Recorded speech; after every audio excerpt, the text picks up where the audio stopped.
everybody, welcome back to Treehouse, a podcast about the act of buck breaking. I am SIMIAN Jimmy, and for so long now, I've dreamed of getting some real filmmakers on here to teach me the ways of filmmaking. What is it actually like on a movie set? I'm an ignorant fool, I don't know. That's why I invited these three men who have all made movies, one of which has worked with literally the greatest living director on the planet, and it's time to introduce them. Let's start with returning to the show is Skip Schwink. Hey guys, thanks for having me back. It's going to be fun. And making their Treehouse debut, that's right, it's not Is It Kino today. We've got from the Movies Podcast, LowRes Wonderbread. It's always a wonderful time being on a show with you, Mumkey. Thank you for having me on. And the far superior member of the podcast, Hans. Hi. Hello. A man of few words. LowRes, when this idea of a podcast was incepted in my brain, and I wanted to reach out to everybody I know who has worked on films before, I did reach out to our mutual friend, the Kino Corner, and he immediately said no. So I'm wondering, do you think there's any particular reason why Kino might not want to talk about the act of filmmaking with the two of us? Is there anything we might have done recently that would scare him away from that? Well, I think he comes up on every single show. I think his movie Wasted Hours comes up on every single show. And has gone, we just mention it every time. And it comes up on movies as well, frequently. And we kind of talked about his reply guy-ism, where he'll hit up Dasha on Twitter and stuff. So I don't know. There's plenty of reasons why he might not want to do this.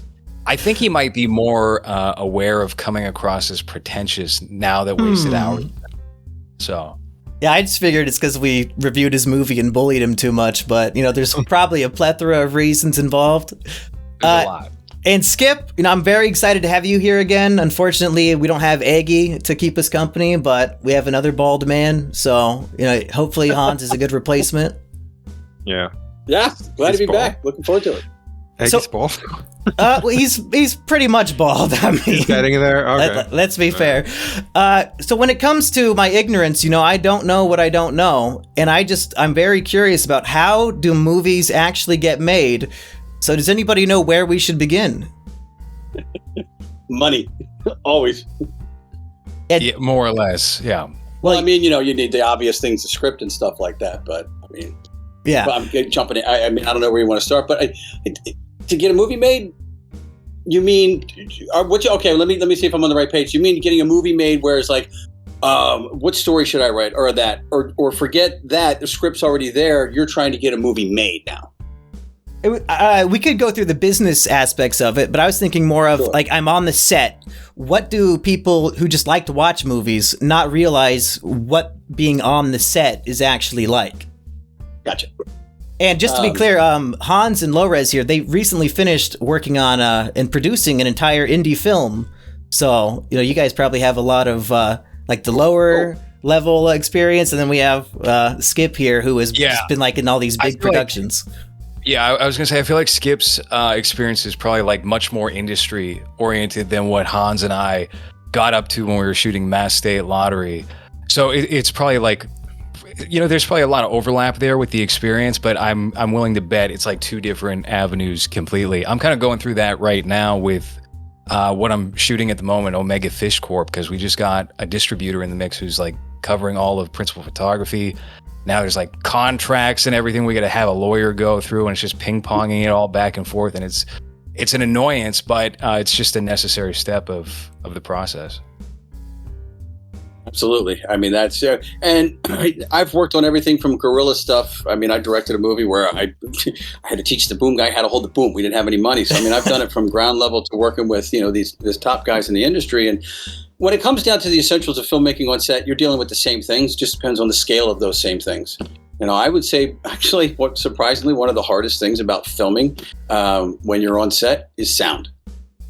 A lot of younger directors don't realize that. They'll see a location, but that's great. And I'm like, yeah, but you got a train that's going to come by over here. There's a major freeway there. I see that over there's a nursery, so that's going to be full of kids during the week.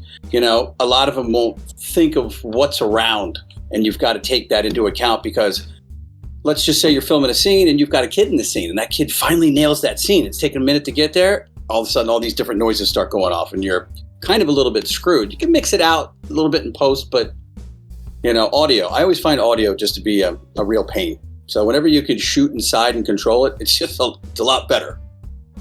Well, make sure that you have a big lunch before you start shooting if you're going to shoot inside, because that's something else that I don't think a lot of people think of when you're recording audio, especially in a small room, and then there's a small silence. You just hear someone's stomach gurgling. Oh, it's just like, yeah. fuck. Okay, so next. I've done a lot of the posts myself on my projects, and yeah, if you lab somebody up and the lab is a little too close to their belly, you will get all the gurgling sounds, and it's very unpleasant to listen to. Like I'm not trying to out anybody here. This is not a very nice thing, but I worked with a guy who's like an alcoholic. And I will tell you one thing, he had the loudest stomach sounds I've ever heard in my entire life. And it was just blasting in my ears as I was mixing it. I was like, how do we get this out of here? But yeah, to what Skip said, like sound is the one thing that you have probably like the least amount of control over in any given situation. Like when we were shooting Mass State Lottery, a lot of the scenes for the third act take place in a car. And the audio for a car sounds so tinny and just not good to begin with. And then it started snowing outside, and it was like a blizzard, and then it was hailing. And there were so many takes that we couldn't use in the original cut of the movie because it was just way too overwhelming. It was like, what are we going to do? These are funny lines that we're riffing, that we're doing on the spot. We can't just ADR this and have it come across as funny or natural. So it's just going to have to go. But there's now AI. And AI fixed those takes. Oh, wow. Which changed a lot of the third act of the movie, which is, I've been tinkering with this thing for years, and now it's finally done. We're trying to sell it off. But it saved so many of Hans's funny takes where he had great lines, and you run it through the AI, and it recreates his voice a little bit, and you layer that with like the original audio track. You just bring that down lower, and you got something that's very usable as opposed to like a fourth or fifth best take. And it changed a lot of what we wound up doing with that final version of the film. You ideally want to hire an audio person, right? That would just be there with the little box that don't say anything and just sit on the side, the expert, right? But when you're shooting at 3 a.m, trying to make sure that the cops don't come and bother you, or after entertaining a homeless person for half an hour so that they go away, it's kind of like, we have to get it here, we have to get it now. And thankfully, I'm not very familiar with those tools that LowRes has been using, but it seems like, it's an easy, quote unquote, way of fixing things like that. That's amazing. Yeah, I'm going to keep my eyes peeled when I watch the movie and try to figure out which scenes have the AI audio and which ones don't. I shouldn't have said that, but yeah, have fun trying to do that. Well, I was going to ask... don't think it's too noticeable. Yeah. I was going to ask, like, you guys are talking about all these audio issues, and you mentioned ADR. Do you guys find that ADR just does not work? Because I feel like you could just film... Don't they film, like, spaghetti westerns back in the day, just without the audio at all, and then did it all in post? Does that just... That's exactly what they did. Is that just not a good method, really? It probably depends on the tone of the scene and what you're going for. Like, for example, with Mass State Lottery, a lot of that is like very giallo inspired. So we could probably get away with it. The ADR that we did wind up doing for the movie, I don't think it's that noticeable. I don't think it's that bad. It's stuff like, hey, we're driving around in a car, and the car is obviously very loud. So we're just going to have to, and we plan for that. You plan for that, if you have the foresight, then you're going to make the dialogue short and snappy and something that's easy to swap out if you need to in post. So it's stuff like that. We didn't have to ADR too much for Mass State Lottery. What about on CI Ape, Skip? Was there a lot of ADR and post sound effects there? I didn't do any. They didn't have me I in guess for you any. wouldn't know, I was surprised. There was a couple of spots I was like, oh, what if they had me in for that? And they didn't. Their audio was actually good. There's a scene where, I think we talked about in the last podcast, where I'm with that whole group in the room and I sit down and I just mumble under my breath, like my feet hurt. And I was like, why am I standing? And it picked it up and I kept going. And I didn't ADR that or anything. It really was that clean. So once I saw that, I was like, oh, I guess they just got good audio the entire time. Good for them. Mm-hmm. They're picking up things that aren't even in the movie, and they're just putting it in because it's so good. Right. Well, okay, we tackled some sound. What are some other things in movie making that people might not know or might not realize is a real pain in the ass? And we could talk about the fun of guerrilla filmmaking, since all four of us have some experience with There's that. so many filmmakers that are like, if I'd have known what this was like when I started, I wouldn't have done it. It's after the fact that people are like, okay, so what problems are you going to run into? I think I got it covered. But shit comes up that you could never even possibly imagine that.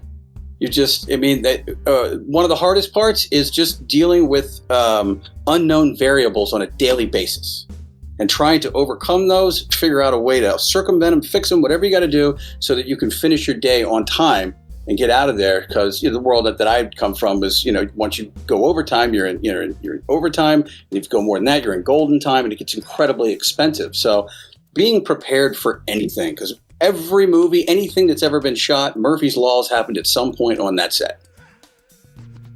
Absolutely. I'll give you an example. Recently, when we were shooting Omega Fish Corp, this isn't that big of a deal, but it was something that did concern us the day of. I'm based in New York. Skip, are you in California? I'm in Oklahoma right now. Okay. All right. Well, those are the two places I'm. Gotcha. So we were facing secondhand smoke from the Canadian wildfires or something here in New York for a period of time. And the day of filming for Omega Fish Corp, everything was orange. The sky was bright orange. Everything was super warm toned. And we were like, oh, okay, so I guess this scene's going to be very orange now. This takes place in Breaking Bad, Mexico? Yeah, it looked like that, yeah. So it's like takes place in a Tony Scott 80s movie. Yeah. Right. Yeah. So it was like, oh no, is this going to mess with the final? Because it got gradually less orange throughout the day. And it's like, this is going to be such a pain to color correct and make look consistent. It is things like that you can't really bank on or count on. A lot of filmmaking is just problem solving and strategy and figuring out a way to make things work even when they don't work. And I think that's where a lot of my enjoyment comes from, is like, okay, maybe the scene didn't go the way we needed it to go based off of what's on the page, but we can figure out a way to make this look seamless in post, and people will never know the difference. And I feel like a lot of Mass State Lottery was doing that, was figuring out what is this movie we're making and trying to correct it and lean into the strengths of that as we went along. So does the screenplay kind of become almost irrelevant once you actually start making the movie? Because I feel like the screenplay should be the blueprint, but if you're still discovering what the movie is as you film it, does it kind of become just secondary? I think it depends on your shooting style and what you're going for with the film. In most instances, I would say, yeah, correct. Like, it should be the blueprint, and that's going to be the most reliable backbone you have for the film. When we were shooting Mass State Lottery, I could tell you right now the shooting script of the movie is very different from what the final cut of the movie is, because we had to start and stop because of COVID. We had to reanalyze like what we're doing with the shooting, and there were many intervals of that, and it became a totally different project from what it started out as. But as a rule, that's probably not the best approach with films or any scripted or shot project you're going to do. I think flexibility is good, but you don't want to throw everything to the wayside if you don't have to, because you can wind up in messy situations that way.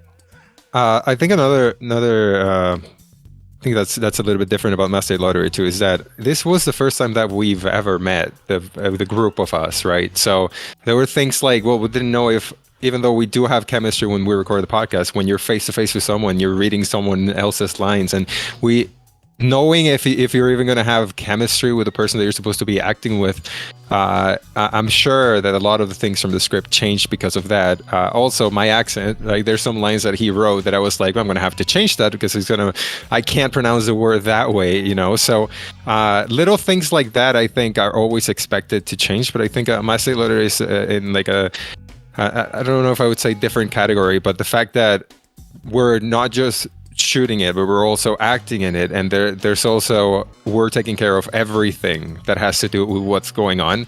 But then there's also that thing of this is the first time that we actually meet face to face and we're going to be shooting. So I remember as soon as I got there, LowRes was like, okay, cool. So do you know everything? Because we're shooting in like a couple hours or whatever. And I was like, oh, fuck. I forgot that I'm actually here to shoot something, just to hang out with this group of people. Yeah. And just for the record, with Mass State Lottery, our first time shooting it, because we had done a couple of sets of reshoots and the movie changed up. It was like a 4-man crew, and we're also all acting, and everyone's playing like every part behind the scenes, and we're all staying. We meant to book a 1-bedroom apartment because we did this thing on like a budget of $2,000, 4 guys, $2,000, 6 days, and we're like, we're gonna do this, and we left it to one guy. We were like, all right, we're gonna get this 1-bedroom. He got a studio, and so it was 4 grown men living in a studio for like 6 days, acting as the crew and the cast of this thing. And it was just like, what are we doing here? Why did this come out this way? So, needless to say, also then COVID happens, and that was like a reset button, and that's where a lot of like, all right, let's take a look at what we've got here. Let's figure out what this movie is and how close to the script it is and what needs to be changed. Okay. Let's go back and shoot way more. Let's just shoot a brand new movie, which is what we did in November 2021. We did the fundraiser that was successful, and we went back. We had a bigger crew. We knew what we were doing that time. We took the best elements of what we shot the first time, integrated that into everything else, and it was like, boom. So Hans had to fly all the way back in again? He got like 7 booster shots, 7 COVID booster shots. Yeah, I can see the radiation coming off of him. Yeah. I lost my hair. I got diabetes. So how does a 4-man crew work? Because is there like a camera operator, a mic operator? You're obviously directing and acting at the same time. How do you even like juggle all that while having people in the scene? I've always been curious, how do people direct while being the lead actor at the same time? It's difficult. It's extremely difficult. And one of those roles will suffer as a result, without exception, I think. When I'm directing and acting, it takes me a long time to get comfortable on screen and get out of like director mentality and be able to like relax and get loose. So a lot of Mass State Lottery, from what we were shooting on the first go around, where it was just 4 of us, was Hans and I driving around in the car. He's my rideshare driver, and we're just riffing back and forth. So we were lucky that was a lot of it. And I had very talented guy, Jacob A. Miller, goes by the Cinematologist on Twitter. He's a director, and he's almost as well versed in everything production related as I am. Like, he knows a little bit about everything, and he was a trusted hand behind the camera, trusted eye. And then we had another guy, Jerry, who goes by I'm Bloom Online, who handled a lot of the sound and just scaring people away if people got too close to the car while we were shooting. He was on security detail, I guess.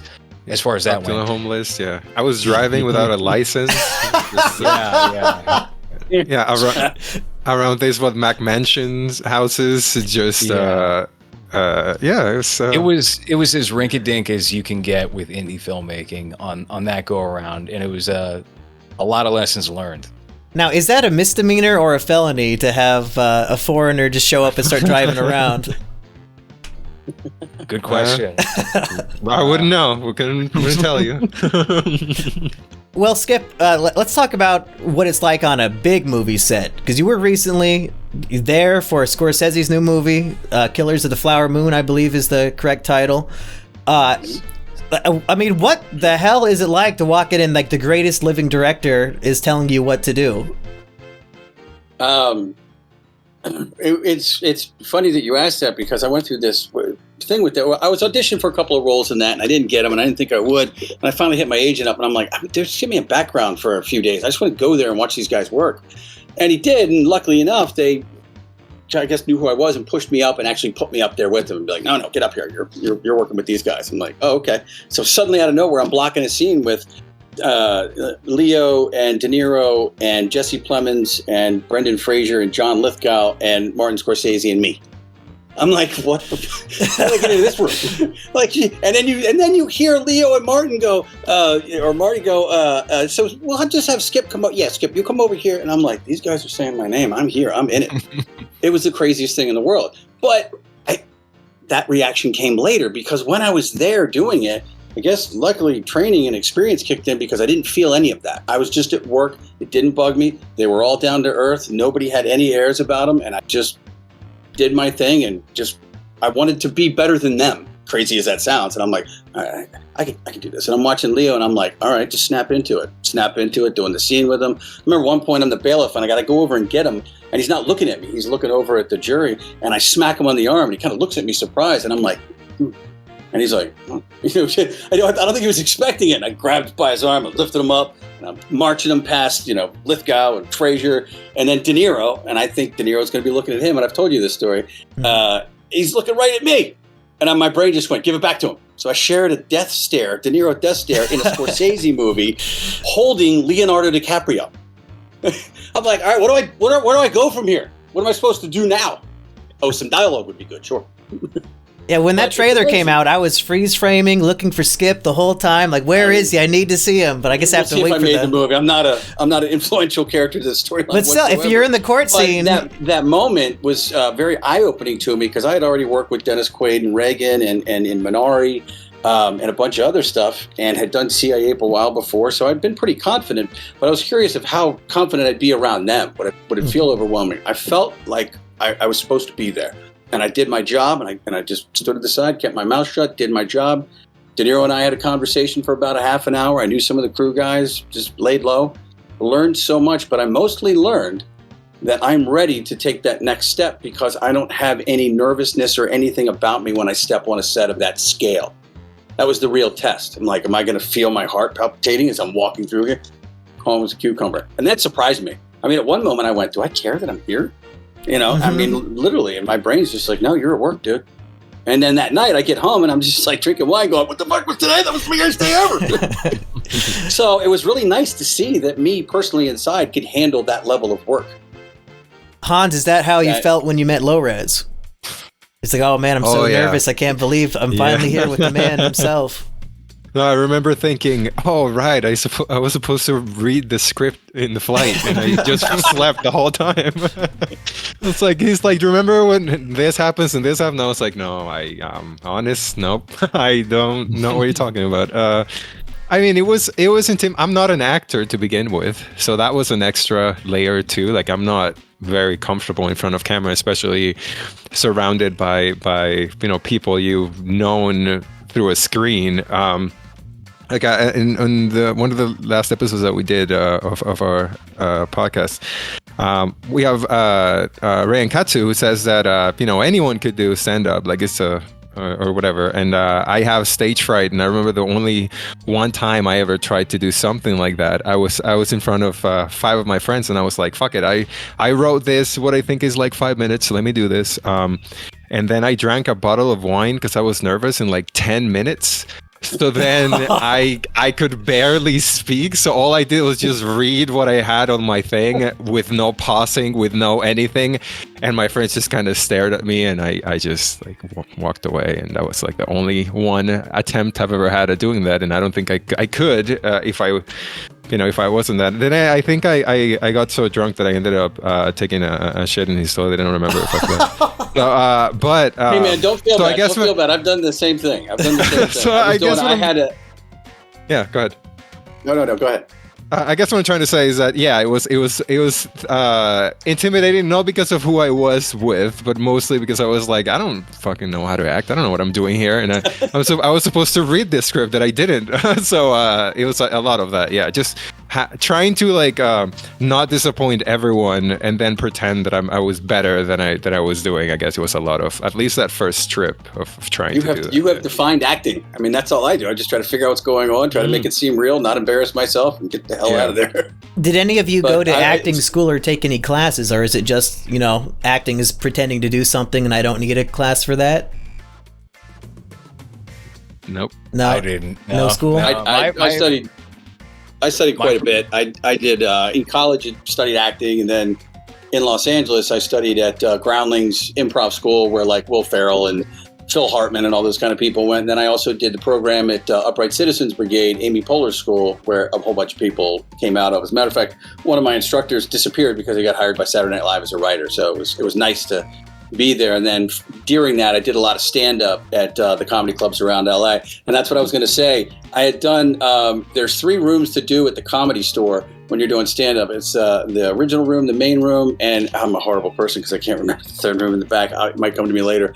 But I was going to do the original room, which I had grown up watching, you know, a lot of famous people doing stand-up there, like a Richard Pryor, George Carlin, all these people. This was the room. And I had a few drinks because I was nervous. I normally don't get nervous ever. So it threw me off guard. I'm like, wow, this is a big deal to me. So there's a place that was right down the Cabo Cantina from Comedy Store on Sunset. And I'd always go there and, you know, have a little bite to eat before I went on stage. This time I decided to have about 4 or 5 margaritas and went up and, you know, at the time I was married and my wife was like, what happened there? And I was like, I think I was a little nervous than I thought I was. I drank too much. Got to go back up a month later without drinking and did great. But yes, I did. There are those times when you get a little nervous going, oh, a drink or two won't hurt. But when you really don't drink that much, it does hurt. Was Michael Richards drinking that night? Do we know? Oh, I don't know. That might be. I will say that's a fun place to do stand-up though, because I was doing a show in the main room and I walked around backstage and I bumped into Judd Apatow literally, and he's got papers in front of him and I'm just kind of freaking out. Hey, Judd. And he's like, I'm like, what are you doing? He's like, I'm about to go up, and I'm like, I'm about to go up. I'm doing a show with you. It's like, I guess. So you just never know who you're going to end up sharing the stage with on any particular evening. Skip, I wanted to hear more about you on the set of the Scorsese movie. And I guess my main question is, how many takes did you have to do? Because you're working with the greatest professionals in the world. Like, how many times did they have to do the same thing over and over before they got the shot they were happy with?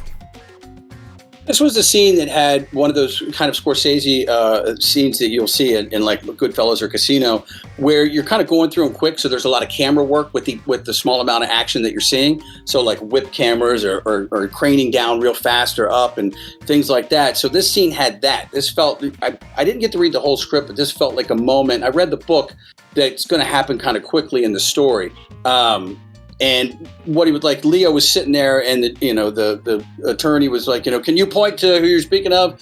And he points over to De Niro, and the camera's in front of him, and does the fast swish pan around to De Niro, where Brendan Fraser stands up. This is a travesty of justice, and the camera goes from here to sweeping down, and there's the big American flag behind him. So a lot of that. So it took for all of that about 3 days to shoot. Oh wow! I didn't know you were there several days.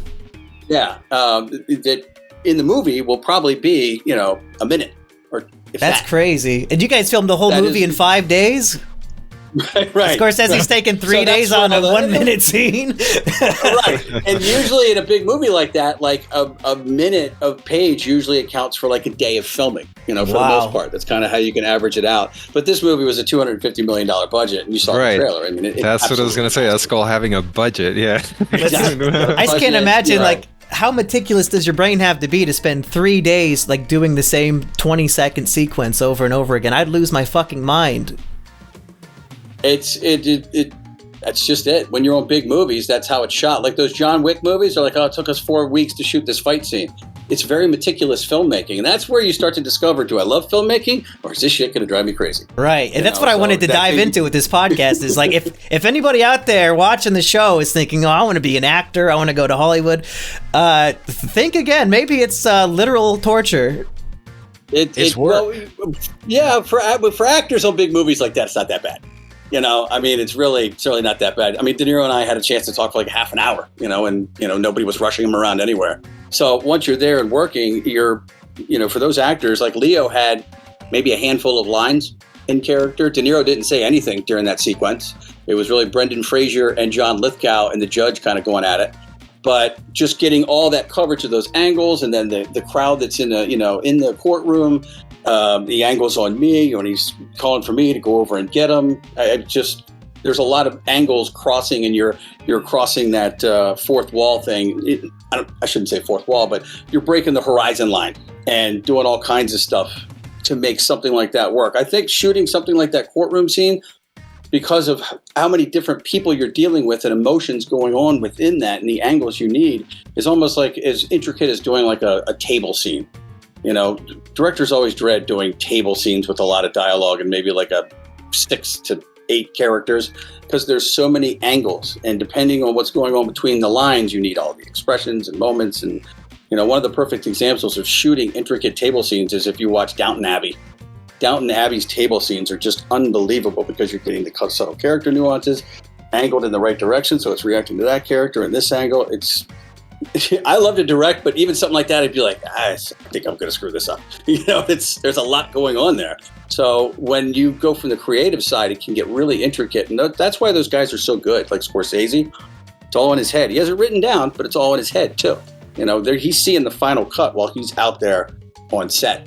So I love to do that, but when you're doing as much as they're doing and the coverage that you need, and there's a reason he's Scorsese. Mm-hmm. So if you guys spent 3 days redoing the same shot, LowRes and Hans, what was the most takes you guys did of a single shot? It was probably Hans. I think it was you. Like the first night we started shooting, right? And it was very simple. It was you just trying to get your lines right and trying to get relaxed on camera. I want to say like we reshot most of what we did on that bulk. We did not shoot the full movie in 5 days. It was more like we shot a good 75% of it, and then I tackled a lot in New York with a different set of actors, just run and gun. And I kind of based that off of. So I was watching. You ever see Police Story, the Jackie Chan movie Police Story? Mm-mm. No. Well, it was on Criterion Channel back in like 2020, and they would talk about, we kind of just shoot when we can shoot. If we have a location available this day, we'll go shoot that. We're not like in a rush to finish the movie, which is kind of antithetical to a lot of Western filmmaking in terms of like, you want to get it done as soon as possible so you can get it in post, and you got to figure out what the problems are that you got to solve. But a lot of that, because again, COVID was happening at the time and it wasn't just accessible to go shoot wherever, I was like, all right, I'll pick up and I'll shoot whenever I can. And through that, like we had, and it worked with like the film anyway, because there's a passing of time over several years. So it's not like, okay, continuity is going to be a problem here or something like that. And then eventually when we did go back and reshoot a good chunk of everything we did the first time around, it was gravy. But I feel like in terms of takes, it was all the beginning. A lot of the second go around, and also the first go around too, was us just stealing shots, going to locations where we did not have a permit, we didn't get the okay, or like going into a bar or anywhere where we it's going to liven up the scene, and just doing it until we get in trouble, doing it until someone says, hey, you can't be in here right now, or doing it that way. And when you operate on that sort of scale, you're pretty limited. You can only go and get so many takes. Now, luckily, Hans is kind of downplaying his own acting here today, but Hans is a pretty solid actor. And I feel like we wound up getting some pretty good stuff within that limited time span. We weren't able to do anything crazy. I feel like nothing went over 5 or 6 takes at any given point. At any point in the editing bay, did you realize that 5 wasn't enough? We didn't even get it one time. Let me think about that. I feel like there's definitely moments where you just can't salvage it for one reason or another, but due to acting, I would say no. Okay, so more like Hans, you're just good. Random issues. Yeah. Well, I'm the worst. Watching it back, I'm just like, I just want to get up every time I'm on screen. You can I'll just let it play. I don't want to see myself. Oh yeah, editing my YouTube videos is fucking torture. Having to hear my own voice all the time, I hate it. I'm also always like, I wonder if he just wants to re-record all of my dialogue, because I'm very like, I don't think I pronounced that properly, or did I understand what I just said? It's a lot of that when I'm watching me act. So I guess maybe everyone else sees it completely different than me, but every time I'm on screen, I'm just like, I just fast forward, and I'm, the second actor in line. So it's a lot of fast forward. I haven't seen the movie, is what I'm trying to say. I guess it's just a lot of fast forwarding when I'm on screen. While this is on my mind, I have to ask, LowRes, will I be seeing this movie this year? Yes, okay. I think so. We're negotiating distribution right now. So if that goes smooth, you will definitely see it this year. If that doesn't go smooth, I have a plan B. Okay. Later this month, I'm going to be participating in the 48-hour film festival, and I imagine there will be a lot of guerrilla filmmaking necessary to make that a success. So can you three give me a crash course, some real tips and tricks on how to best utilize this filmmaking method of just, I don't have permission, I'm just going to do it? One location, as few characters as possible. Probably won't be an issue because so far nobody wants to show up. So I think it'll just be me and Aggie filming in some guy's restaurant. Just try, if you're going to do anything outside, try to do it in a safe area at odd times of the night, if possible.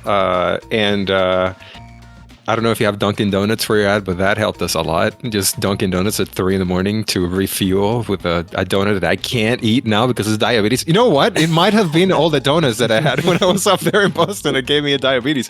But yeah, just like something cheap and easy that will be refueling you when, especially if you're doing a 48-hour thing, where you just want to kill the other person that you're working with and you don't even want to talk to them anymore. I can't pick a fight with Aggie. I would be killed.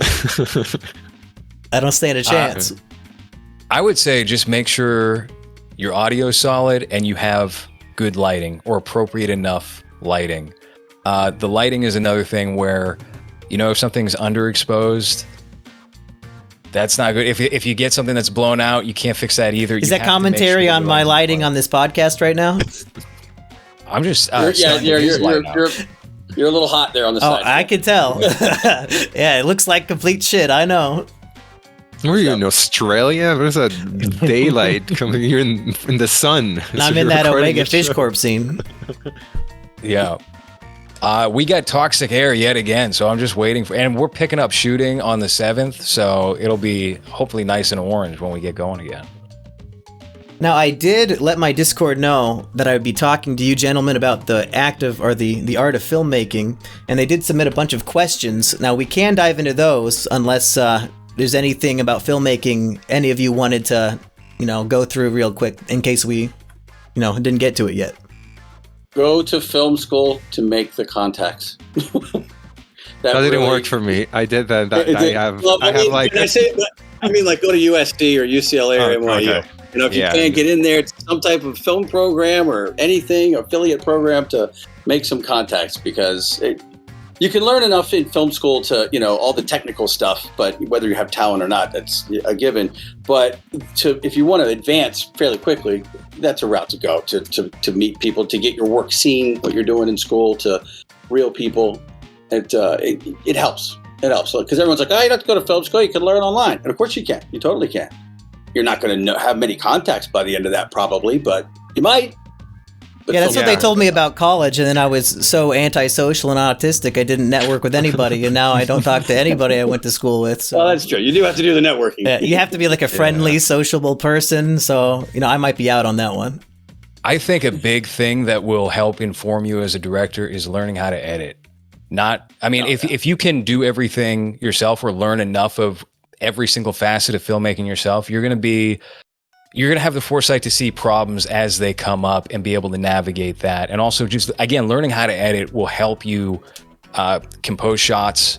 It'll help you figure out what exactly you need from every single take, from a certain line of dialogue or a performance, and just going with alternate versions of it. Like getting coverage, getting insurance, it's a very helpful part of the process as opposed to putting that into somebody else's hands. Yeah, editing, I always thought editing is filmmaking. I learned the most about filmmaking in the editing room. Yeah. Okay, I actually am burning up from that light now, so I guess back to the comforting darkness for me. Now you're on Hans' cam. To me, we're next to each other. It feels better this way for sure. We might have already covered some of these ideas, but I'll just ask them anyway. Sir Red Edge wants to know, what do you feel like is one of the most difficult aspects of the filmmaking process? Getting financing. Yeah. It really, it's a cliche, but it's true. If you're in LA and it's like, oh, you're making a movie, how much did you get? Oh, we're looking for financing, so it's not a real movie yet. You're either a real movie or you're not. Financing is very difficult, and when you're trying to get into that level, it's like, oh, we'll get you financing if we get distribution. Oh, we'll give you distribution if you get financing. We'll give you the name actor. We'll give you the financing if you get a name actor. Oh, we'll allow him to sign a letter of intent to be in your movie if you get financed. You see what I'm saying? It's always a catch-22. You need this to get that, but they want the same thing. It can be a nightmare, like banging your head into a wall. Well, Skip, on that note, we forgot to mention this at the beginning, but last time you were on, we talked about the petition to get CIA 2 the funding it needs. I'm guessing we didn't get too many signups from my tiny little audience here, but are there any updates? Yo, you did. It's quite a few. There's a few hundred that came through off of it. Really? So from this? We get some. Yeah, we're pushing 1,000 now. So Holy I mean, it's shit. not, it's not a lot, but for CIA world, it's pretty good. Yeah. But are there any updates at all on that project? Or? There's still interest, but it's just right now, apparently, getting greenlit is a very, very tough thing in the industry for some reason at the moment. Maybe it's this particular of genre, or maybe the company that I'm working with that did the first one. I'm not really sure of the details behind the scene on financing, but I think Lionsgate financed it. So they were trying to get them to do that again, and it's a matter of numbers. Did it do well enough to constitute a sequel, whether or not the sequel script is any good? You have to look at it from that business aspect. The sequel's great, but the first one didn't do anything, so why should we believe that the sequel script is going to be as good as you think it is? It's going to do as well. So just convincing the powers that be to finance it. Hopefully they will. Not giving up whatsoever. Got some other tricks in my back pocket, but I have something I'm trying to do. You're talking about, filmmaking. We're talking about getting financing and all. Using the internet off of, and I'm sure you guys know well, off of any kind of podcast or true crime stories, things like that is so popular. So the one that I'm starting to try to set up to push next will be my podcast that I did about the time I worked in the entertainment industry in the 90s and the music videos. The Sun King, right? Sun King. That's right. With Big E and Puffy and Korn, Van Halen, Whitney Houston, on and on and on. And in the middle of it, I'm just partying my ass off like an absolute moron, being drunk or stoned for 99% of the time. So it's like Entourage, but from the point of view of a PA during that time. So I think it'd be a fun, interesting show. So I'm going to start putting feelers out and see how they think about it, because I'll be like, well, go listen to the podcast. If you don't like that, you won't like the show. And so I listened to help make it easier for them to see your concept, because nobody wants to read anything. True. Getting somebody to read a script is unbelievable. Getting them to even read your treatment is difficult. So if they could just click on something and listen to it while they're in the car, that's why so many of these things get picked up, because they do take the time to listen to them. And a few months ago, when you released those, 6 or 7 episodes of The Sun King, I found them very good. So I'll have a link in the description. Everybody should go listen to those. Thank you. Yeah. Thank you. Yeah, it's I haven't pushed it all. I think there's like 13 subscribers or something. So I'm trying to figure out how to go about it. And I think I figured it out. I got a couple episodes left to record. I think episode 4 is missing, but most of that is there. And the feedback I've gotten so far has been great. So we'll see. Hans and LowRes, back to the question. What is the most difficult part for you guys? Well, you want to start with this, Hans? No, go ahead. I think for me anyway, it would be avoiding social exhaustion, because you have to change your communication style depending on who you're speaking to on the set, what you need them to do for you to help exact your vision, and that can get very tiring, especially doing that over 14-hour days in a consecutive run. That you can bottom out, especially if you're an introvert. You can bottom out pretty quickly in terms of your social flexibility. So learning how to communicate with people appropriately, and also maintaining that spot as like the leader of the production, where everyone has an unwavering confidence in what your vision is going to be, and that you know exactly what you're doing. That's a lot to have to balance for a single person, especially on like a smaller crew, or like you're working with a crew of about 10 people, which is what we did on the second go around. That can get very exhausting, so that would be it for me. So basically you're saying it was hard to pretend to like Hans for that length of time? That's exactly right. I agree 100% with what you're saying. It really, you have to be the captain of the ship, and you have to have an answer for everyone, and you got to have a confident answer so that nobody loses confidence around you, because that shit can spread like wildfire, you know. And next thing you know, a rumor loops back to you. Everyone thinks that this isn't going to be shit, so you got to hold it together all the time and really man that ship and be very confident. Drive it straight through the iceberg.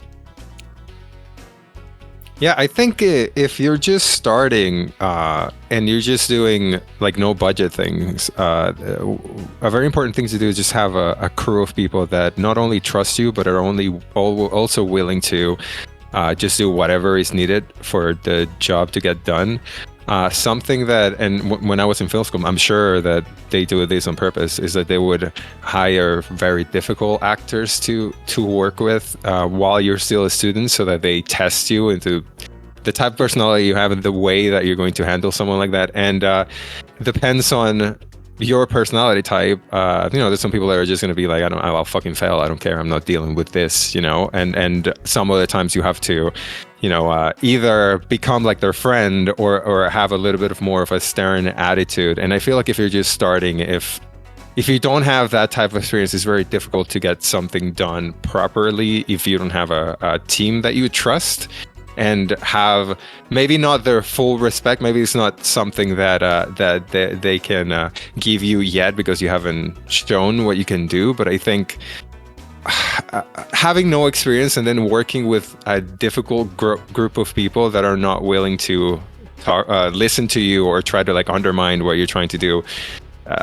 must be. I'm saying must be because I've been grateful with the fact that every time I've done something, it's been with either people that I know already or that I already have that type of relationship with, or it's not really my project, so I just do my role and then just keep it at that. But I think that's something that will hopefully show on screen with this movie that we did, where is that it's not just that we're working together, but it's also we like each other outside of it, so that reflects on screen, and the fact that everyone's just willing to do whatever is done to get the shot done is very helpful when you're just starting and not having to knock heads with anyone on crew as you're trying to figure something out yourself and you have a limited time in a location, for example.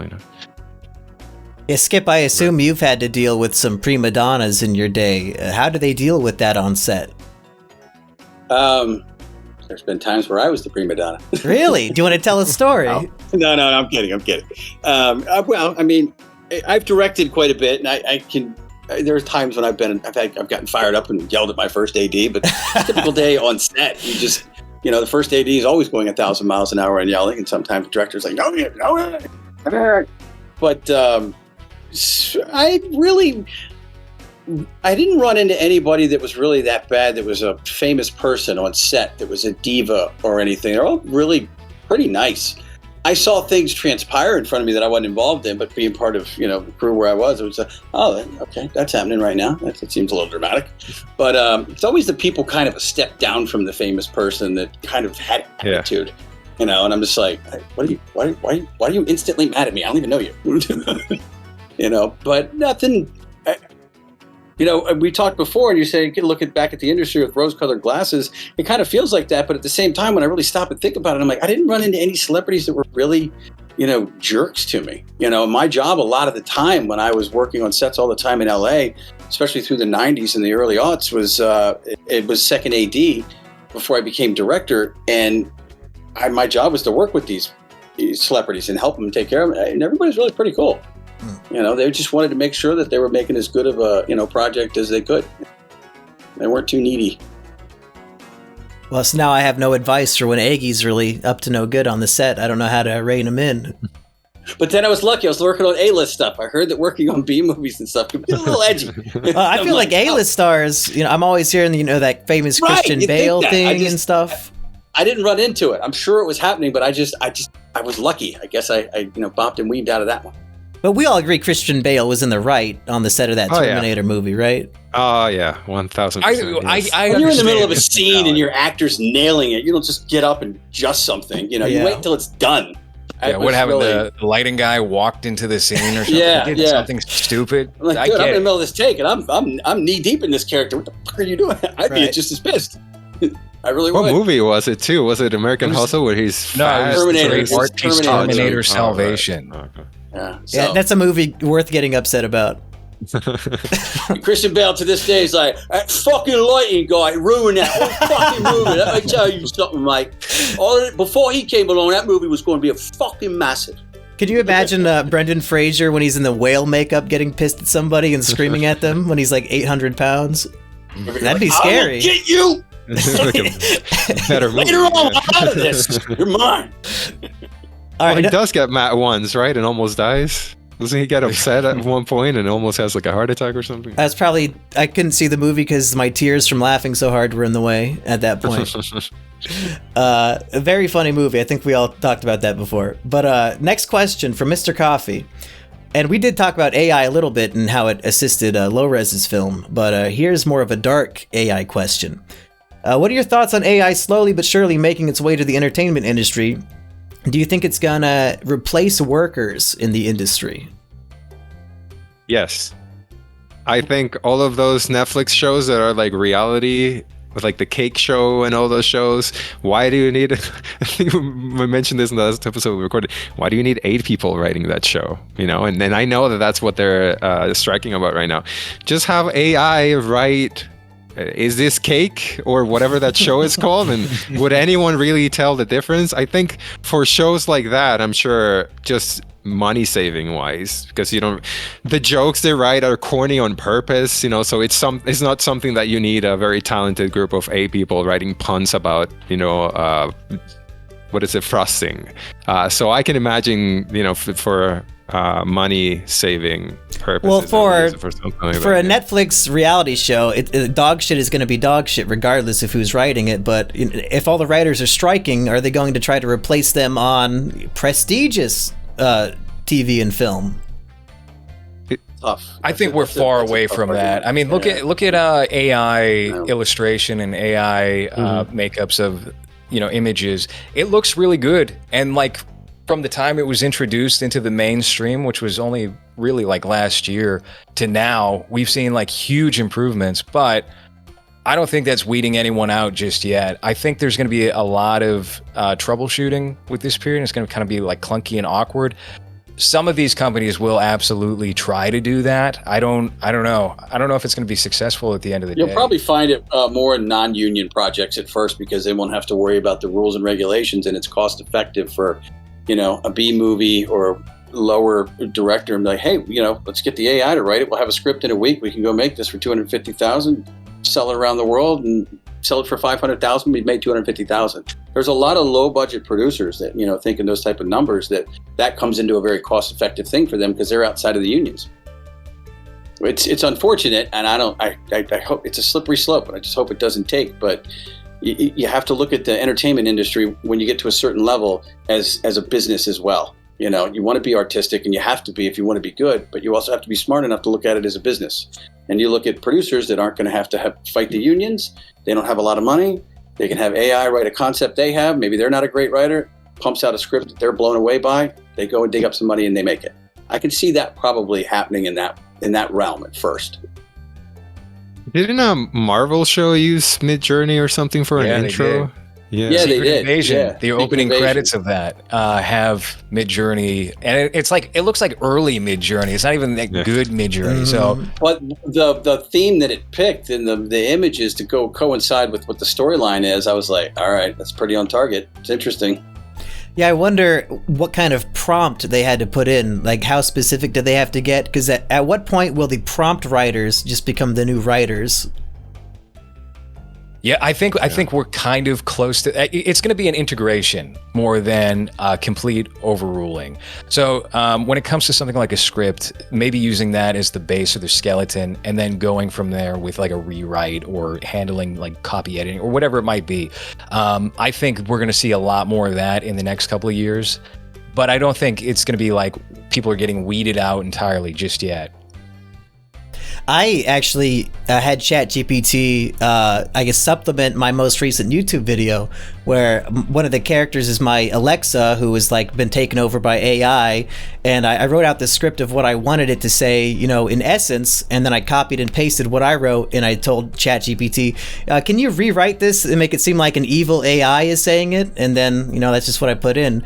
So it didn't write it for me, it just, you know, switched it up to make it more of what I was going for, I guess. All the shit up for you. Yeah, because who else would know what an evil AI sounds like than an evil AI?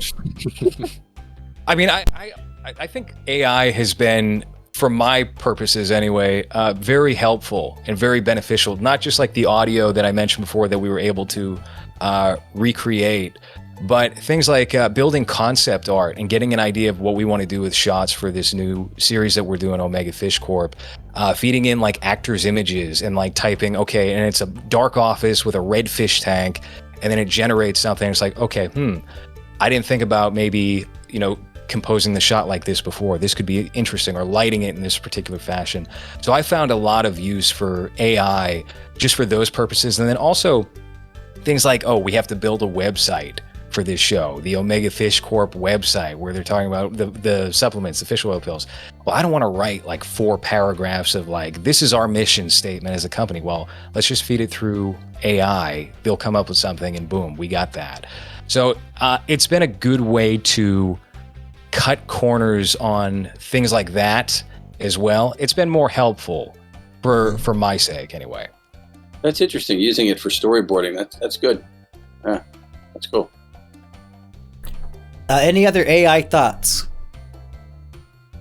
Okay. There's enough competition in Hollywood already. Please, no, AI, go away. Yeah, well, that's what they're Spent striking all this for, time right? going to school, studying, getting comfortable on set. Here's my opportunity. Actually, the AI rewrote the script and your part's out. Shit.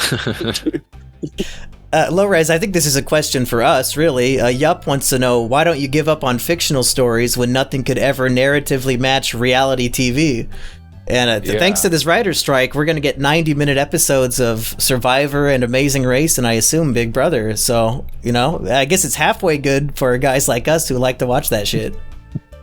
Yeah, it would be better if it was more like Survivor from 10 years ago, though, and not modern Survivor. It's just like, geez, all right, so we're going to get like 5 cancer stories, 3 dead mom stories. Okay, we got it. But hey, 90-minute episodes, maybe they can have more camp life segments, and I imagine they'll put in 8 more twists and 8 more fucking gimmick gadgets that they can go find instead, but... Yeah, well, I guess to this guy, Yup, I'm glad you like reality TV, because that's all you're going to get for about 3 years, it looks like. Leaf wants to know, what are some good ways people can get into filmmaking business if they want to act? Oh, Jesus, can I get a TikTok now, I guess? Is that how they're doing it now? Yeah. No idea. I don't have an answer for that. My first experience like acting was doing background for the Peter Berg movie Patriots Day. So that was an exhausting, long process, and I got paid with a ham sandwich, and I was a vegetarian. Wow. What? So it was a stale bread and cheese sandwich for like a 10-hour day. Are you even like on screen in the movie? Probably like a smudge in the background when the bomb goes off. That's about it. I did that a few times when I was young back in the day. A girl I was dating, because I grew up around Washington, D.C., so we went and did it with a movie called The Pelican Brief, if you remember that one, with Denzel Washington and Julia Roberts. Yeah. It just went out there with a whole bunch of people and held signs. All you do is just make a bunch of friends and hang out for the day and make a few bucks or get a sandwich. Get a sandwich you but can't then you eat. tell people, it's like, I was in a Pelican Brief. As far as starting in acting, if you really want to take it seriously, find somewhere reputable that there's a class. Go take a class in intro to acting or something and see if you know what you're doing. Here's a fun one. You want to say something? No, I was just going to say, take it from there. See if any passion comes out of it, and it's something that gets you to the bone. Because of acting, if you're going to go after it and you're going to make it, put your life on the line for it. When you want it to be your livelihood, it's got to be this spark inside you, this thing that's just burning out. Pacino says it. He's like, actors, they have no other relief to act. So when you're not acting, you're kind of like, eh. And if you feel like that after taking a course, the bug gets you, go at it 1,000 miles an hour. And always keep in mind in the back of your head, no matter how hard you work for that role, somebody out there is rehearsing hard. So keep going. Major D wants to know, what would you say truly denotes a good movie? The writing, the effects, the success, or something completely different? For me, in my opinion, I think it's just the vibe. I think it's the vibe you build with the movie. If there's a cool vibe, if there's an interesting vibe, if there's a vibe that is produced from a combination of those things, or just like the character of the film itself is something you want to revisit, then I think the movie's been a success. And that's how I felt after watching the Flash movie. Truly a great film. Can you say that question again? How you said it? Sorry. Yeah. So, what would you say truly denotes a good movie? Like what makes a movie, in your mind, like this is a good movie? There's something about this that makes it, trigger the reactors in my brain to tell me this is. There are arguments that you could put to this, but a great script is the foundation to start with. But there's been movies that didn't have great scripts and were great movies. But it's a combination of elements. It's just this witch's cauldron of all this stuff you throw in. A great script. You're lucky and got great cast. Your director really understands the script and the vision and the character's journey. The editing is on point and hits it. The music just punches it all that much more. And it's the audience. You just suck them in because all those pistons are firing. Yeah, I think for me, even if a movie's not like, even if there's problems with the acting or the editing or whatever, as long as I'm being shown something I've never seen before, that always works for me in a movie. Like just any spark of creativity or originality, it feels like that is so rare these days, especially with every single movie in theaters right now is like a sequel, other than the Teenage Kraken cartoon that got $5 million over the weekend. And part of that $5 million was me and my daughter. Mm-hmm. So yeah, really, you have to have, I'd say, an original creative idea and run from there. Hans, did you have any thoughts on this question? I think it's subjective. I think it's whatever you get from it, because there's some movies that I think are good, but I know they're not. You know what I mean? But like they The work Flash, for me. Batman v Superman for me. Well, like something like I think that movie's great. I think that's a masterpiece. I just bought my third Blu-ray of Batman v Superman. Why do you need three? I got the Blu-ray, and then I got the 4K Blu-ray, and then I learned that it had the wrong aspect ratio and color grading, and then I got the new corrected 4K. It's not new; it's like 2 years old. The third color corrected one, aspect ratio corrected one, with commentary from Zack Snyder. So it's a great film. Oh, I've got to hear it with the commentary. I'm going to have to go back and watch it again. I've only watched it once in the theater, so I'm going to have to go back and watch it again. Well, LowRes and I are in the minority opinion on this one. You know what I did just watch that is my favorite movie in the past years? If you've heard of a movie called Sisu. Mm-mm. I've heard of it. I have not watched it. It came out just this year, didn't it? Yeah, it's a Finnish movie. It's in English, so people that don't want to read subtitles, they don't have to. I personally don't mind, but it's basically John Wick in World War II, but even cooler. I mean, it's the first movie I've seen that I'm like, this feels like Sergio Leone directed this. I mean, the director is very good at silence and moments and atmosphere that I haven't seen since him. I mean, it's the kind of movie that instantly you'll think Tarantino because of some of the things that they do in it. But even I think this is, up there with those level of guys. This was really a fun movie. Is that like a bloody action movie? Bloody, a bit of a grindhouse feel, but done awesome. at just the best level, the highest quality. The cinematography is off the charts. That's going right on my watch list. It sounds awesome. It's by a director that did a movie called Rare Exports: A Christmas Story. If you ever heard of that from 2010. Yeah, Same director. You know the craziness that movie was, but he's gotten even better. And Sisu is it's a masterpiece. The lead character only has one line. It's at the end of the movie, and it's the best. But he only says one thing the whole movie? Whole movie. That's pretty much John Wick, I guess. He has so much character in his face that it's an excellent movie to watch for minimalistic filmmaking, but just getting the most out of it because it's very inventive. Some of the stuff that he does is like, all right, this is a movie. Let's remember, but it's great. You're sucked in. I was really, really genuinely in it. I watched John Wick right after that 4, and I'm like, I think I like Sisu more. And John Wick 4 is a great movie. Mm-hmm. Well, that's a great transition for the next question, having a character with one line of dialogue, because Leader of the Corn People wants to know, when writing a script, how does one go about writing establishing shots, conveying certain inflections in a character's voice, or scenes without dialogue? LowRes, when you're writing a script and you know Hans is going to say it, like, do you read the lines out loud in Hans's accent to know what it's going to sound like? I don't do a Hans impression when I'm writing, reading the script back. No, but I do write, obviously, with like a certain actor in mind, usually when I'm handling the screenwriting. And I don't know, you kind of just iron those things out through subsequent drafts, reading the entire thing back to yourself, seeing what sounds funny, what doesn't sound funny. trying to tailor certain lines of dialogue to the actors and what their capabilities are. If you know what you're going into as you're writing the script, what you have access to, writing for your own means, I think that's a pretty common piece of advice that's given, but it is extremely helpful, and it will help you figure out what you can do with your script, and you can only improve it from there. Have a table read, I think, helps a lot, because even if you have someone's a voice or an actor in mind when you're writing it, it's never going to be the same in your head as when someone else is saying the lines. So if you can get a group of friends and just go through the script and have someone else say those lines, I think it helps a lot to figure out if they even sound right coming out of someone's mouth, or if it's just something that sounded right in your head. We read a mutual friend's script one time, and he had us in mind for some lead roles, and the dialogue sounded like very homoerotic when it was being spoken out loud. It did not read on the page quite like that, but saying it aloud, it was like, That's just the energy you two brought to it, I think. Yeah, I think so. Maybe. It could be that. It could be the chemistry. It was getting to be too much. Hans saw that mustache and he couldn't resist, I guess. Skip, am I gazing into your eyes with this line, or is it just saying the line? Skip, did you have any advice on this?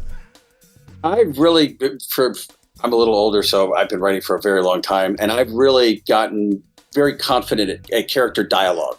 I really love creating banter, but banter where the characters' personalities are there and differentiated too. A lot of times people can write stuff that's funny. I'm like, but I feel like I'm the same person saying this. I don't feel like they're different characters.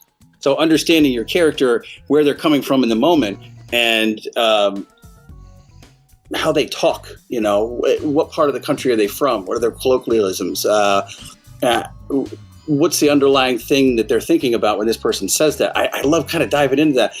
I know I wrote CIA too, and I didn't go that far with it, but I do, if I'm doing heavier stuff, try to go into deeper things. But writing something like the CIA sequel script, that's comedy, and I'm just very confident about that and diving in. And I don't really hear who's going to be in the role. Maybe sometimes a little bit, but I try not to do that, because I find if I get too locked in hearing someone's voice, it's hard to, if that doesn't work out, to branch out and think of something different. So it's sort of an amalgamation of, how I see this character. Maybe, that actor has that actor has that, or they'd say it like that. So I just take a bunch and throw it in, and whatever I just think is funny, I'm like, okay, what's the funniest thing here? Oh, write that. That's perfect.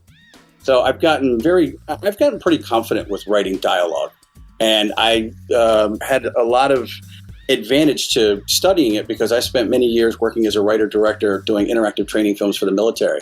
And so everything I wrote got made. And these were sort of like choose your own adventure stories, if you remember that type of stuff. So you're a soldier in a scene, and there's 4 different answers you can have. You pick that answer, and it goes to a scene that concludes that, and you have to figure out a way to have these different outcomes, but all funnel back into the main storyline. So you don't end up with a storyline Christmas tree effect that you're branching out in so many different storylines. There's no way you could go shoot this thing, even if they gave you $2 million. So learning how to efficiently write, branch out, have different things happen, but come back down to this sort of ongoing hourglass type of thing really instilled a lot of confidence in me in writing descriptive narrative, where a lot of your emotion or scene setup comes from, and then getting into letting your characters carry the scene and not get bogged down too much with what's the visual. Try to get efficient at setting up the visual in 2 or 3 sentences, and then let your characters just carry the story. So that really, I did that for years. Then I said, I want to write something different than all this heavy stuff of helping soldiers with suicide prevention or the triad of care at the warrior transition units. I mean, all kinds of stuff that I wrote for, or sexual assault prevention. But these were dramatic stories. We weren't just writing these cookie cutter things. They really let me go off and write stuff. But after doing that for so long, and I went and I wrote my first script that wasn't that, I wrote it so fast and still had 5 sort of lead characters, a lead and 4 major supporting around them. And I wrote it very efficiently and very quick. And I was married at the time, and I gave it to my wife. She was a producer, and I was like, is this any good? Because I wrote this in a week. And she read it. She goes, it's the best thing you've written. And I was like, wow, that job has really, really given me confidence as a writer. So I've really taken that and embraced it and ran with it, hopefully getting better. So when you're writing these like choose your own adventure, sort of branching off, like here's different options of what the character could do, and then you're tying that into like suicide prevention, how dark did some of these get? Well, you don't want to go too dark in the training film because you don't want to trigger anybody. Yeah, you know? So, yeah, that's what I'm thinking. You have to be really sensitive to that. But what was really hard was going around the country and going to different forts, bases around the country, and meeting with soldiers and hearing their stories. You know, or meeting with the female soldiers, and you know, I want to write this sexual assault prevention thing. Can you any firsthand? And they're all raise their hand. Yeah. So you hear these harrowing stories across the board of different things that soldiers have been through. Some of them are rough. I was in the Warrior Transition Unit, and I remember I got there, I had long hair at the time, and they're like, go and hang out with the soldiers. I'm like, okay. And it was a Warrior Transition Unit in El Paso, and at first they were very standoffish, and you're like, what's this guy, long hair? All right. But I just worked my way in and got to know them and really befriended them, and one of them really got along with, and he showed me some videos from the war and things that happened which I hadn't seen. So you see what these people go through. You understand the journey they're going through, and you kind of have to, if you're going to write help them get through it, you have to see what they saw with their eyes and hear their stories. So that was a brutal part of it. You know, there are some stories that I'll live with forever, you know. But the fact that I could do that as a filmmaker and give back and help, and I had some soldiers come up and say, hey, I saw a thing you made, you know, and you helped me through, that helped me through some stuff. And I was like, oh my God.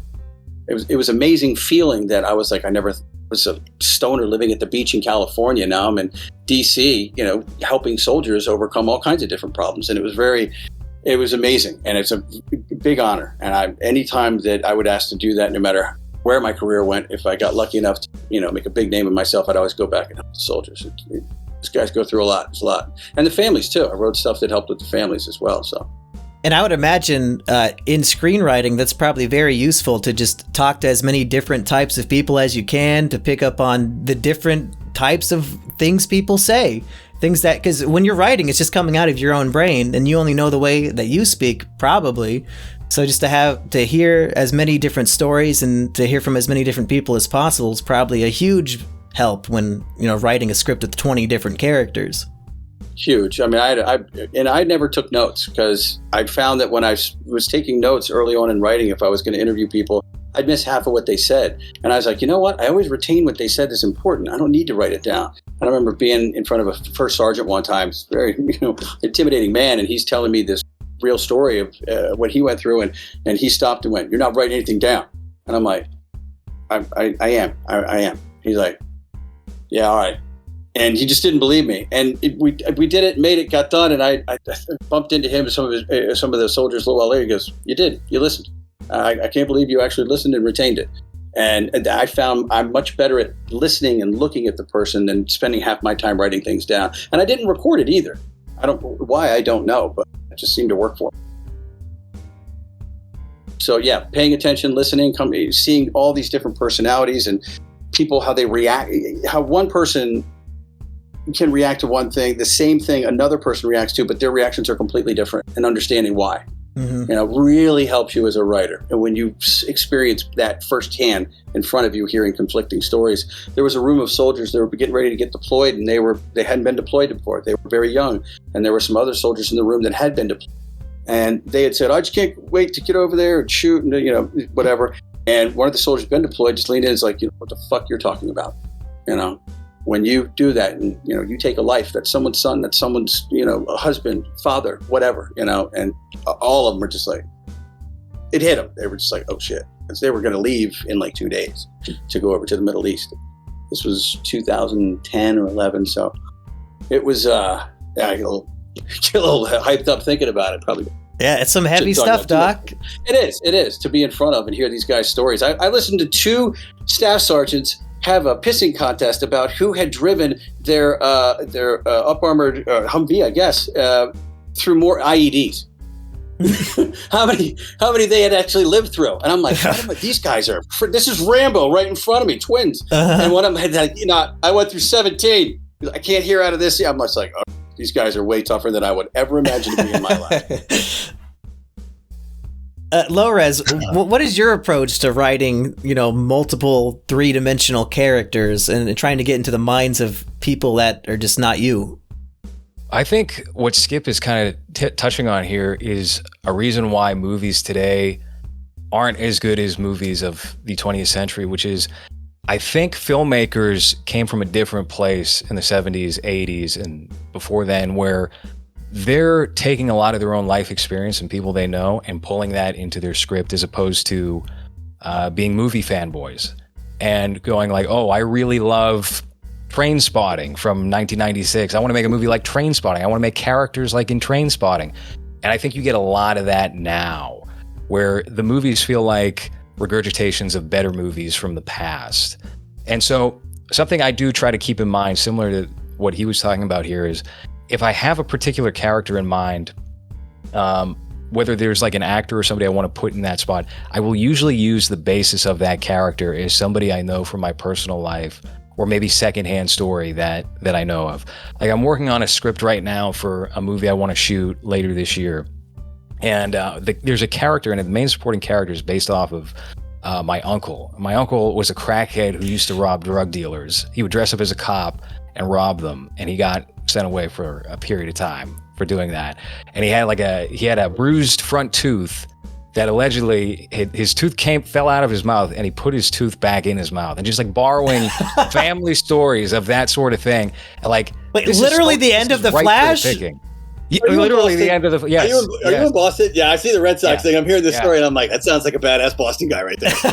yeah. So taking that and being able to use that, and if you hang out in enough sketchy places, you get to know some very, very interesting people. And I spent the first 20 years of my life basically living in the projects, and getting to know some very people that are not like myself, people that did not come from the same sort of like family units as myself, and putting myself in interesting situations and just drawing from that. So I think that's very important, is to just try to live interesting experiences and use what you can from your own life or other people's lives with enough respect anyway to those.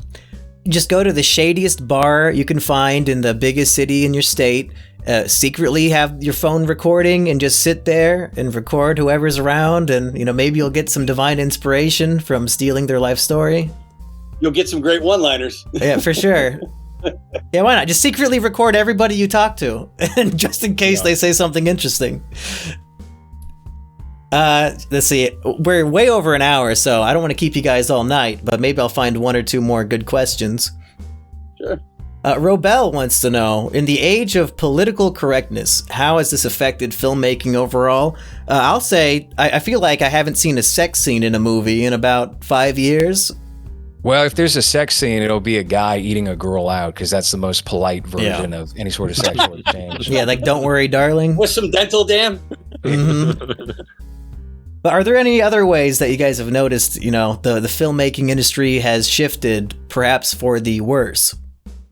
As far as R-rated comedies go, you got one now that just came out with Jennifer Lawrence, and the nice thing about it is a lot of people are speaking up going, I miss these kind of movies. But Hollywood is just afraid. They're so scared to offend anyone, because the cancel culture, is still alive and well. So how far can they push the envelope? And the only R-rated moment in that movie is just full frontal nudity of Jennifer Lawrence beating some people up, which I appreciated, but I feel like they could have gone way farther. Sure. Wait, there's an article. Full nude. You see everything. Oh, it's an action scene. It was actually pretty cool. She was also naked in X-Men. She was just blue. True. And in some photos I downloaded. But so is it like an Eastern Promises fight scene, but with Jennifer Lawrence? Is that what you're saying? I want to see that. Vigo and Jennifer go at it naked in the steam bath. Yeah, I'm surprised you guys haven't seen that one yet. No hard feelings. I thought you'd be all over an R-rated comedy. I did just read an article about Jason Biggs talking about American Pie, and how the scene with him fucking the pie, it's like there's no way that would be in a movie today. That scene? Not the scene when they're spying on a naked woman through a webcam? That one never seems to come up. Why could he not fuck a pie today? I don't know. I guess because, hashtag Pie Lives Matter too. What the fuck? Yeah, we need to bring back raunchy, offensive R-rated comedies. I want to hear every word. I did write I didn't go as R-rated as I wanted, but I did put some raunchy stuff in. I wrote a script last year, just before I wrote the CIA sequel. It was another comedy about an escaped mental patient who gets mistaken for a hitman and is hired to murder the head of the Dixie Mafia because he was in a relationship with the head of the Polish Mafia, and they broke up. So the head of the Polish Mafia, she's going to have him beheaded. It's called Off With Their Heads. And it's just absolute nonsense. It's about him just like deciding, yeah, I'll do it. And then trying to go and be a hitman, and then finding out he's not a hitman, and everyone's trying to kill him, and just nonsense and sexual adventures in the middle of it. How raunchy are the projects coming out from the LowRes crew? Oh, they're pretty bad. They're pretty, yeah. I think Mass State Lottery. Unfortunately, there was a pretty dodgy, pretty cancelable joke we had to cut from the movie. Not even because of that reason, but just because timing, and it kind of breaks my heart. And do you want to share it? Maybe. No, not on the air. No. If you type it, I'll say it out loud if you want to type it on Discord, because I don't give a fuck. I'll just say, Jimmy sounds like he'll say anything. Yeah, I'll say anything. I'll fill you guys in after the fact. If we're gonna use it, I want to use it in the movie. Okay. Not, take the flack. Well, then you better use it then. I better see it in there. Extended director's cut, maybe. But it's kind of crazy because I went back to, this isn't film, but it's close enough as HBO. I was watching Eastbound and Down, and Eastbound and Down ran for 4 seasons. It ended, I think, in like 2013 or so. And then you watch like Righteous Gemstones and like these Danny McBride, David Gordon Which Green. new episode of that is airing literally right now as we're speaking. Wonderful. I'm into all of Danny's shows on HBO. I love him. He makes me laugh like nobody else. So I'm a big fan of all those shows, like Vice Principals as well. I think was great. Oh, and I went Goggins. back. Anything Walton Goggins. Oh, he's amazing. He's terrific. I love Baby Billy. He's Billy's bunkers. Yes.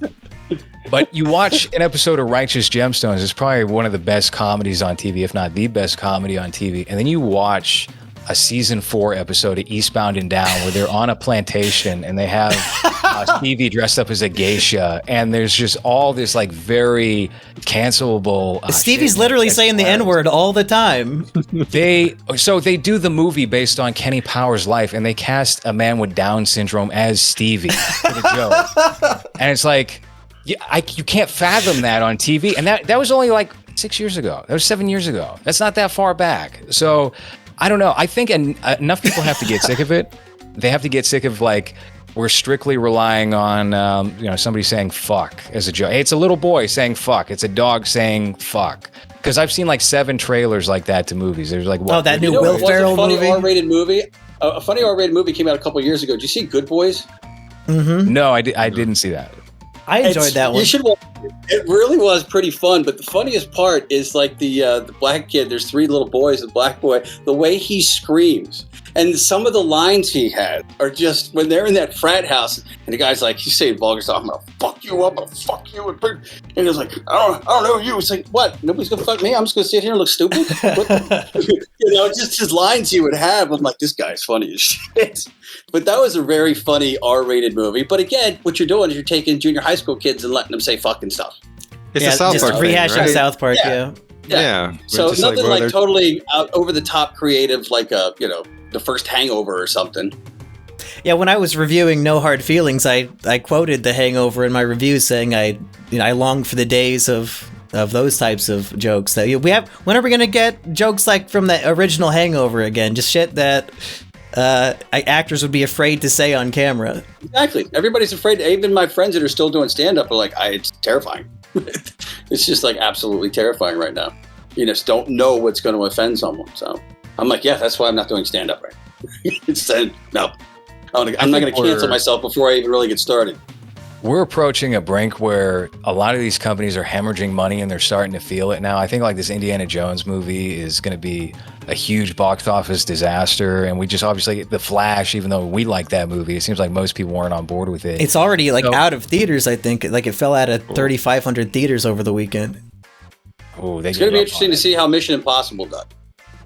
That might kill it after Top Gun Maverick. Yeah. I think he's got the steam going. Yeah, Tom Cruise really has upped his, I didn't think he could up his real estate anymore, but he did. So, and people rely on him. And that's another thing. They know Tom Cruise. And they're like, okay, we go to one of his movies. Everything's going to look real. It's going to be top notch. you go to a lot of the superhero movies now, it's just so overwhelmingly CGI. I think people are just getting a little, getting glossed over on it. It's like, okay, that's just too much. The last Doctor Strange, I was just like, I think you're just going too much CGI for people, and everything starts to blend together and go, what universe was that? Which movie was that? Movies aren't, that particular genre isn't separating itself anymore.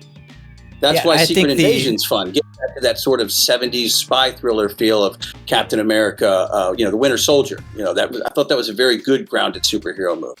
Yeah, and at least like the actors get to go outside for Secret Invasion. I think Quantum Mania, there's not a single shot where the actors got vitamin D.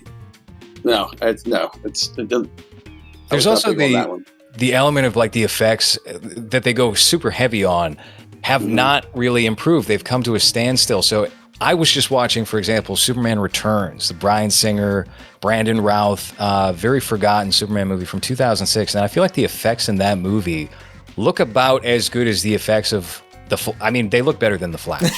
But for like your standard big blockbuster film, there's not that much of a difference. And in fact, it probably looks better because they integrated real environments more into those special effects. So yeah, I think things are going to be coming to a halt real soon in terms of how the Hollywood machine conducts itself, because these movies that they've used to essentially fund their studios, putting $500 million into a blockbuster and hoping to get $1 billion back, that might be over now. And they got to start thinking about smaller projects that they can make more, I guess, affordable returns with.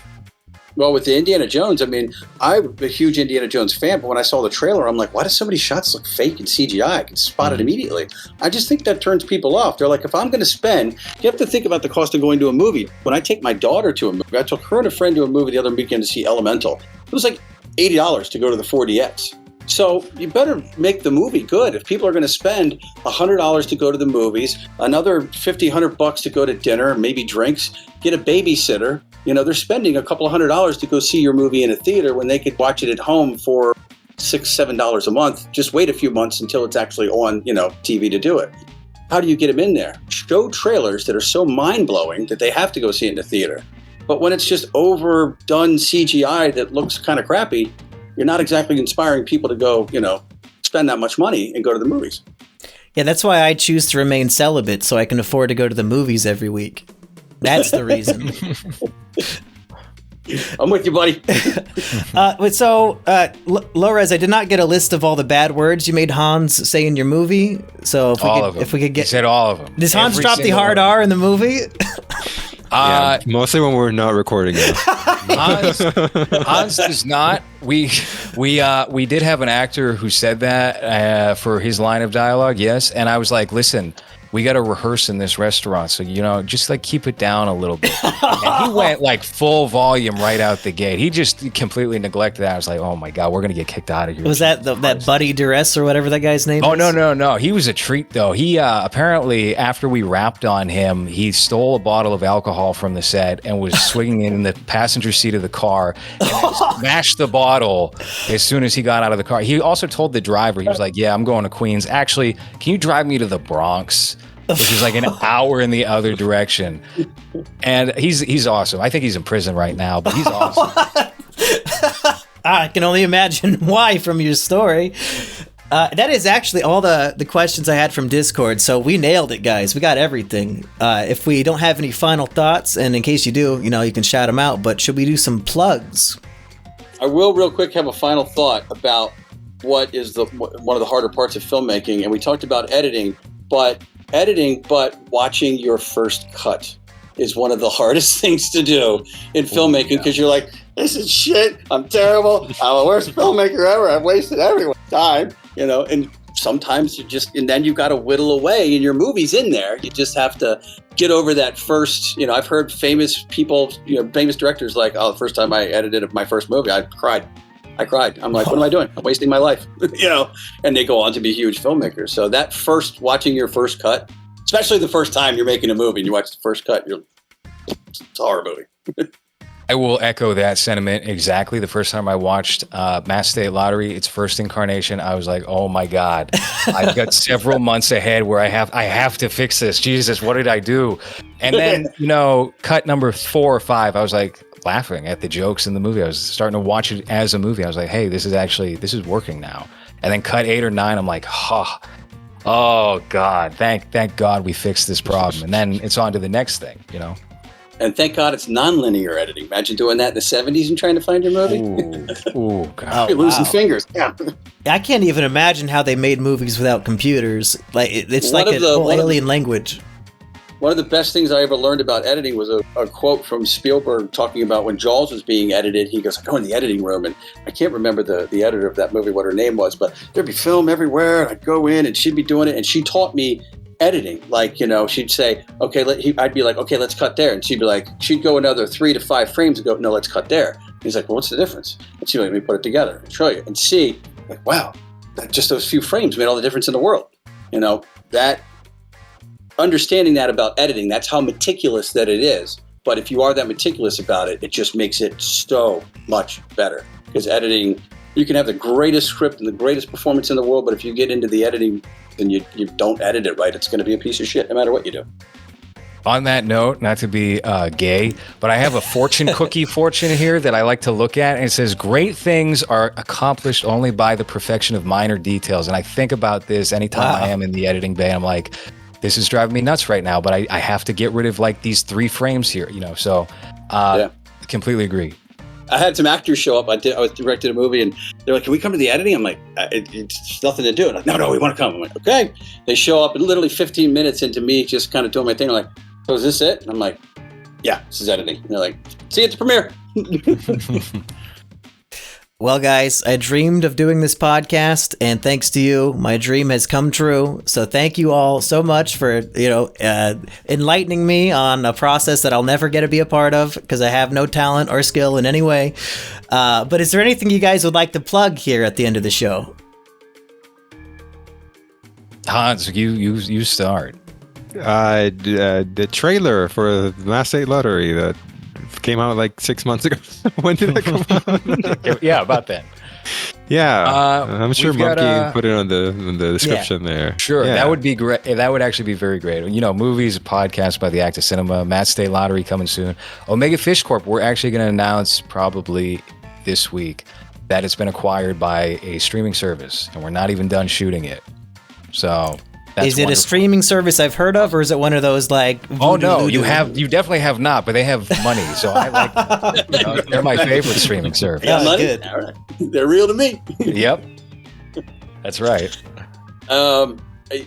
Yeah, too much. You could go and you can watch CIA right now on Amazon. You can also watch a romantic comedy I co-starred in with Kellen Colburn and Steven Schneider, who was just on The Righteous Gemstones, played the guitar player that the sister was having an affair with. Oh, he's in the new episode. I saw in the preview. He was also the stepdad in Bumblebee, and he was very funny in that. Oh, that's a movie called Breaking Them Up that I'm in with him. And CIA, you can watch Minari, which is a beautiful movie. If you haven't seen that yet, definitely check that out. A whole bunch of stuff out there. But coming up, I got Reagan with Dennis Quaid, where I play Jimmy Carter opposite him. And what else? My little bit in Killers of the Flower Moon, but also doing the stuff online, the podcast with the Sun Kings.